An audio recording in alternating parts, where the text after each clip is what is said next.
June 1944. The war in Europe had reached a tipping point. From the outside, Germany seemed unshakable. Fortresses lining the coast, armies in the field, but behind the walls of command, the truth was a dangerous secret. Those who saw reality clearly found themselves trapped between duty and death. Field Marshal Ger von Runstead had spent decades mastering the art of war. He had commanded armies in 3 conflicts, overseen victories, suffered defeats, and understood better than almost anyone the fragile threads holding Germany's military together. Yet he was surrounded by men who could not, or would not, see what he saw. Hitler's inner circle demanded loyalty over honesty. Good news rose to the top. Bad news was filtered, softened, or blocked entirely.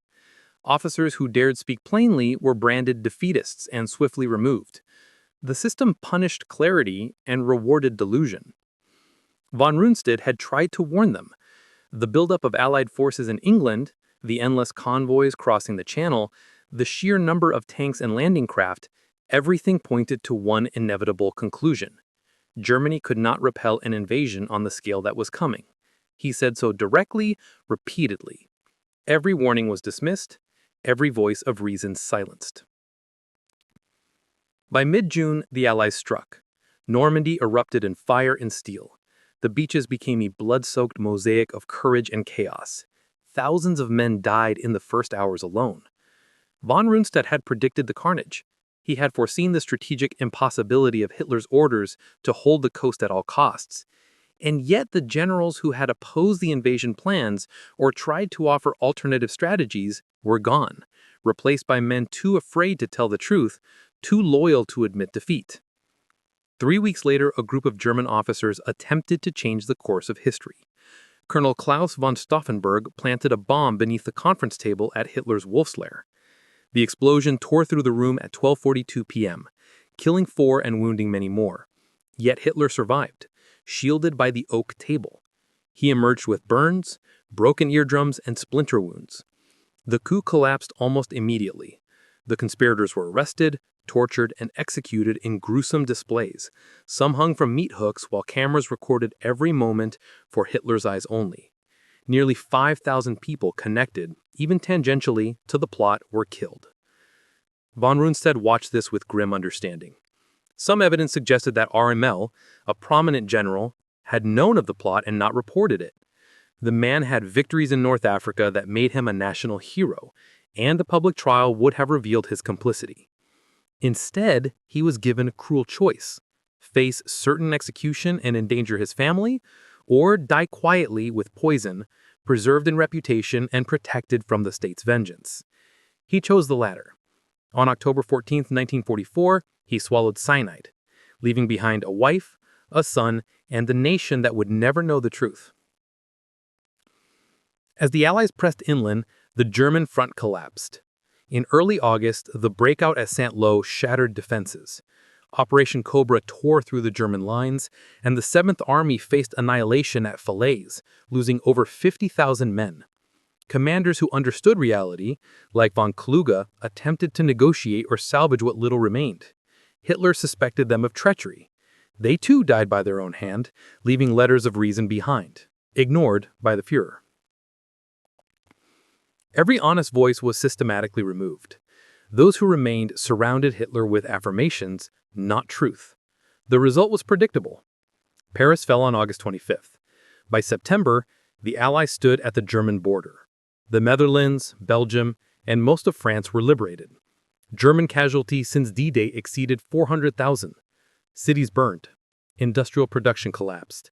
Civilians died by the tens of thousands, and yet Hitler insisted victory was possible. On the Eastern Front, the collapse was even more catastrophic. Operation Bagration, launched by the Soviets in June 1944, annihilated Army Group Center. The Red Army advanced hundreds of miles in mere months, reaching the outskirts of Warsaw by August and pushing relentlessly westward. Millions died, soldiers and civilians alike, as Germany continued a war that was already lost. Remarkably, in September 1944, Hitler recalled von Rundstedt to command. Germany faced invasion from east and west. The competent generals were dead, imprisoned, disgraced, or exhausted. Hitler needed someone with experience, prestige, and the respect of the officer corps to hold together a crumbling army. Von Rundstedt accepted. He was 69, ill, and exhausted. He told his staff plainly that his job was not to prevent disaster, but to preside over it. Then came December, and Hitler launched his last gamble in the West, the Ardennes Offensive, later known as the Battle of the Bulge. Von Rundstedt opposed it from the start. The forces were insufficient, logistics impossible, fuel non-existent. Even if the offensive broke through, it could not be sustained. Von Rundstedt proposed a smaller, limited attack, but Hitler rejected it. On December 16th, 30 divisions advanced. The Americans were caught by surprise. Lines buckled. A bulge 50 miles deep formed. For a few days, it seemed Germany might succeed, but von Rundstedt had predicted the outcome. German tanks ran out of fuel. Allied resistance stiffened. Air power returned after Christmas with devastating effect. By late January, the Germans were back where they started. Lost tanks, lost men, lost hope. March 1945 brought von Rundstedt's final dismissal. The Allies captured the Ludendorff Bridge at Remagen on March 7th, crossing the Rhine intact, the first enemy crossing since Napoleon. Hitler needed a scapegoat. Von Rundstedt had nothing to do with the failure, but as senior commander, he bore the blame. Replaced by Albert Kesselring, he went home to his family. A man of 69, ill and exhausted. Germany surrendered unconditionally on May 8, 1945. Hitler was dead, having shot himself on April 30th, 1945. The Reich lay in ruins. Its cities destroyed, its population shattered. Von Rundstedt, captured by the Americans, survived the war. In 1949, the British considered charging him with war crimes related to the Commando Order, but abandoned the trial due to his health. He retired quietly, never writing memoirs or justifying his actions, until his death in 1953 at age 77. Von Rundstedt had seen the truth. 25 days after D-Day, he knew the war was lost and he spoke plainly. He was removed for honesty. Germany burned for 10 more months because no one in power could bear to hear the truth. His story is not just a tale of one man's foresight, but a warning about organizations that punish truth-telling. Hitler's command was optimized for self-deception. Reality was filtered, inconvenient facts silenced, and those brave enough to speak honestly were destroyed. Every day the war continued after July 1944 was a day that cost lives, German and Allied alike, without changing the outcome by a single degree. Von Rundstedt understood this clearly. His words, "End the war, you idiots," were not merely an assessment, but a cry of frustration from a professional who had mastered a craft only to watch it destroyed by amateurs who believed willpower could replace reality and faith could overcome arithmetic. The Eastern Front was a land of fire, mud, and relentless death. By late 1944, the Soviet juggernaut rolled across Poland, destroying everything in its path. Cities that had stood for centuries were reduced to rubble in weeks. Railways, bridges, and factories were gone. Millions of soldiers and civilians were caught in the inexorable tide of war. Von Rundstedt watched reports with grim detachment. Every advance, every encirclement, every Soviet push confirmed the truth he had been warning about. Germany was fighting a war it could not win. The commanders who survived the purges were exhausted. They obeyed orders without question, yet even their loyalty could not disguise the reality on the ground. Supplies were gone. Fuel was gone. Morale was collapsing. Soldiers retreated when possible, fought when forced, and died in staggering numbers when both options failed. Yet Hitler clung to hope, issuing impossible demands, rewriting objectives, and punishing those who dared to speak the truth. Every act of defiance, every report of disaster, every attempt to slow the tide was met with suspicion, anger, or death. Von Rundstedt understood the futility. The Ardennes offensive had consumed the last reserves in the West. The Eastern Front was collapsing faster than anyone could respond. The Rhine defenses were crumbling. In Berlin, chaos reigned. The city's streets, once orderly and proud, were now barricades of rubble and corpses. Civilians scavenged, fought, and fled, while the Reich's leadership clung to illusion. By March 1945, von Rundstedt was ill and weary. Heart problems, years of stress, and the weight of endless responsibility weighed on him. Yet he continued to command because no one else could. Every officer who could see clearly had been removed. Those who remained were cowed, incompetent, or both. Hitler demanded optimism. Reality was forbidden. Von Rundstedt's days were spent navigating a landscape of lies, delivering orders he knew would fail, watching men die needlessly, knowing the end was inevitable. April brought the final catastrophe. Soviet forces were at the Oder River, less than 50 miles from Berlin. Allied bombers reduced entire neighborhoods to ash. Refugees clogged the roads, desperate to escape advancing armies. German soldiers fought bravely, yet their bravery was irrelevant. The strategic situation was hopeless, and everyone who could see it knew it. Von Rundstedt's warnings, his advice, his honest assessments, ignored. In Berlin, Hitler's world narrowed to a bunker beneath the Reich Chancellery. He existed in a fantasy, a distorted reality in which victory was still possible. Those around him became shadows, echoing his desires rather than reflecting truth. The Führer's delusion dictated strategy. Thousands died because one man could not accept reality and a command structure existed that punished honesty. Von Rundstedt at 70 was removed for the final time in March 1945. The Allies had crossed the Rhine at Remagen, the first enemy army to do so since Napoleon. Hitler needed someone to blame. Von Rundstedt had no connection to the failure, yet he bore the responsibility. Albert Kesselring replaced him. He went home, exhausted, broken, yet alive, while Germany itself hurtled toward ruin. Germany surrendered on May 8, 1945. Hitler was dead, having shot himself in the bunker as Soviet troops closed in. Cities lay in ruins. Transportation, industry, and infrastructure were destroyed. Millions were dead, and millions more were displaced. The thousand-year Reich had lasted 12 years and 4 months, leaving a continent scarred by unimaginable suffering. Von Rundstedt's survival allowed history to witness one last measure of him. Captured by the Americans, treated with respect, he was recognized as a soldier who had served a criminal regime yet had often disagreed with it.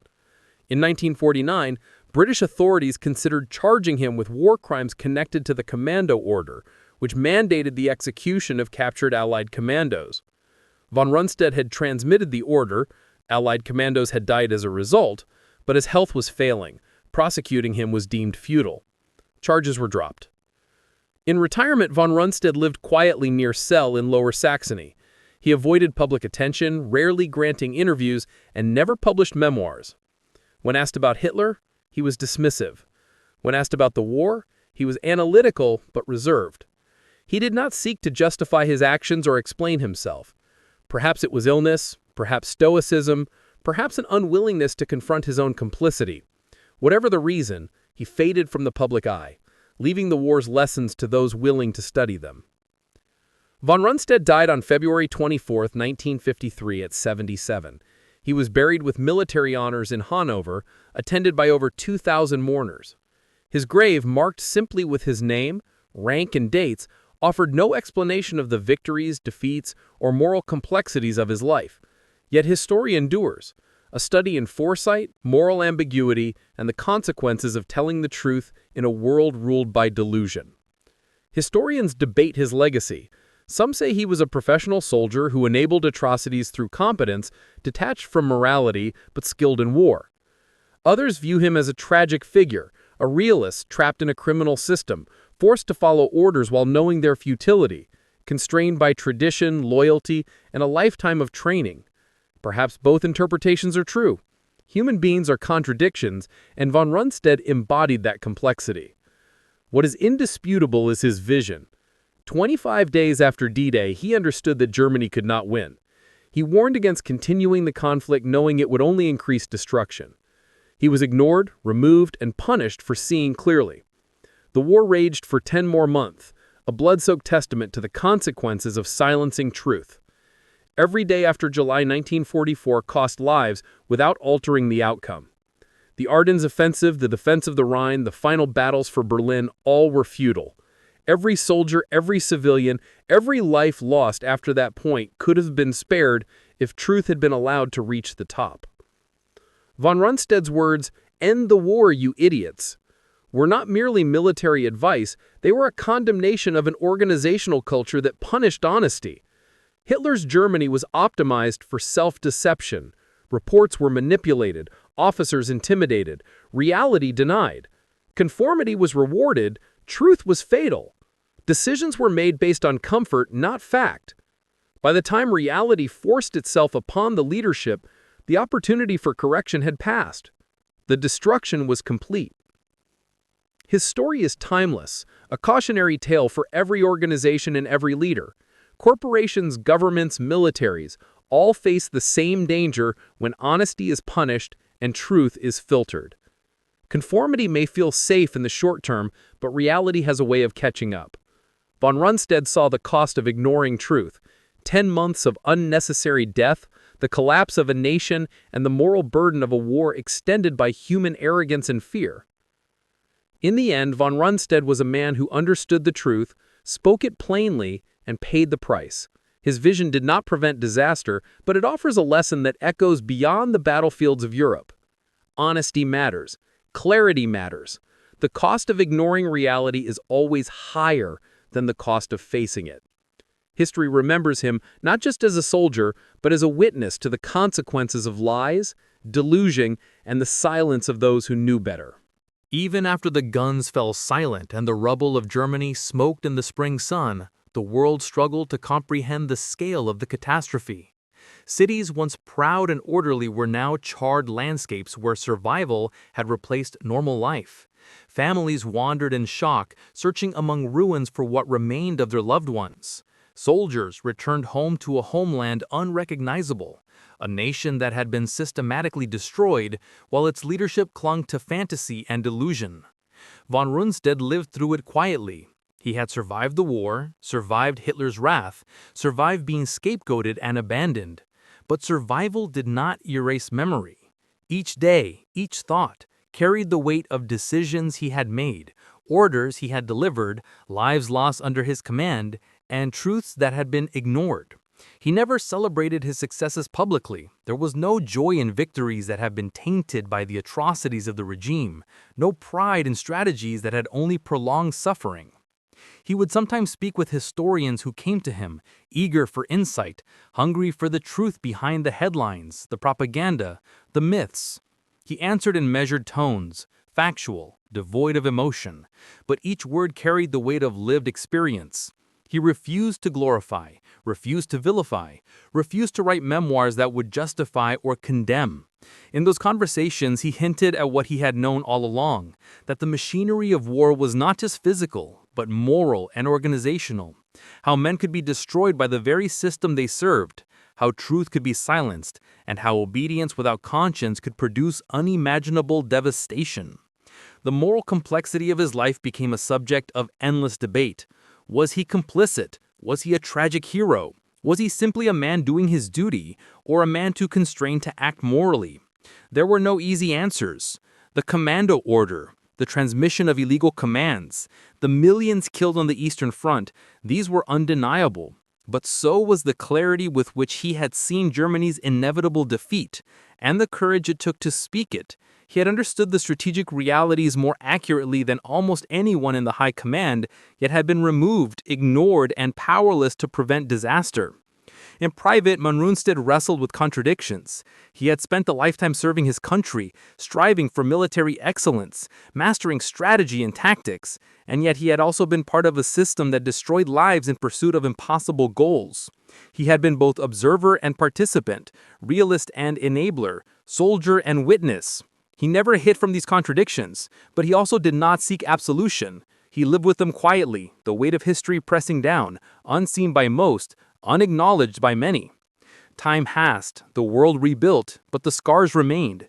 Germany was divided, its cities reconstructed, its people recovering. Von Rundstead witnessed the world change around him, the lessons of the past often ignored, the warning signs of bureaucracies and organizations repeating themselves. He understood that human nature was slow to learn, that power often corrupted clarity, and that systems optimized for self-deception rarely changed until disaster struck. His experience was a map of failure, etched in blood and ruin, a lesson unheeded except for those willing to listen closely. In February 1953, von Rundstedt passed away at 77, quietly with his wife nearby. His funeral was solemn, attended by military peers and civilians who understood his service, but it was understated, reflective of the man himself. His grave bore only his name, rank, and dates, a simple marker for a life of immense consequence and profound ambiguity. No memorial spoke of the moral courage he had demonstrated in speaking truth to power, or the insights he had gained through decades of war. It was left to history, to scholars, to storytellers to remember and interpret. The enduring lesson of von Rundstedt's life is timeless. Organizations, governments, militaries, and institutions fail when honesty is punished and truth is suppressed. Leaders who surround themselves with yes-men, who filter reality to fit their desires, ensure catastrophe. The short-term comfort of conformity carries the long-term cost of collapse, of unnecessary death, of lost opportunities for correction. Von Rundstedt understood this clearly. He lived it, he spoke it, and he paid for it with his career, his peace, and the lives of countless others who could not escape the consequences of collective delusion. History remembers him as a soldier, a commander, a realist trapped in impossible circumstances. But his story is also a warning. When truth is silenced, when courage is punished, when reality is ignored, societies and nations pay the ultimate price. The lessons of his life extend far beyond the battlefields of Europe, applying to any human organization that struggles with power, honesty, and accountability. Von Rundstedt's life was a testament to clarity and moral responsibility amidst chaos and corruption. He was a man who saw the end before anyone else, spoke it plainly, and was removed for his insight. Germany continued to burn for 10 more months, and countless lives were lost because no one in power could bear to hear what he had to say. And yet in that clarity, in that unwavering vision of reality, he achieved a measure of immortality, not through accolades or memoirs, but through the lessons he left behind. The story of von Rundstedt is a story of foresight, integrity, and the tragic cost of truth in a world dominated by illusion. It is a story of a man who understood that sometimes the right answer is not rewarded and the honest voice is silenced. It is a story of human frailty and institutional failure, of wisdom unheeded and the consequences of ignoring reality. And in the end, that is why we remember him, not just as a general, not just as a soldier, but as a witness to history, a voice of reason drowned in the chaos of war, a man who saw what was coming and tried, in his own way, to stop it.